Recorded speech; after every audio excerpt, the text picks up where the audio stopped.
สวัสดีครับกับผมนายวชิรวุฒิแก้วรวมผู้ดำรงตำแหน่งประธานเครือข่ายเยาวชนรักถิ่นเกิดจังหวัดแพร่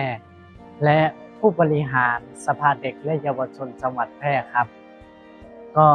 วันนี้ก็รู้สึกเสียใจ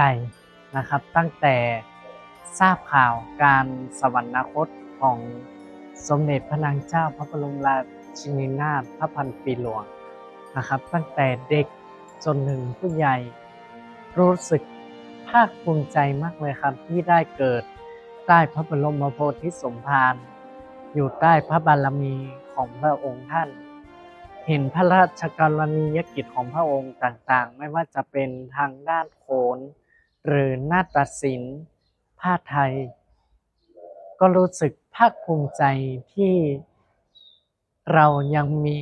วัฒนธรรมดีๆให้พวกเราได้เห็นจนถึงปัจจุบัน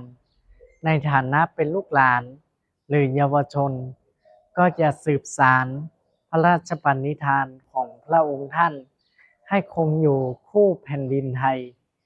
ไปตราบนานเท่านานและพระองค์ก็จะสถิตอยู่ในดวงใจไทยตราบนิรันดร์ครับ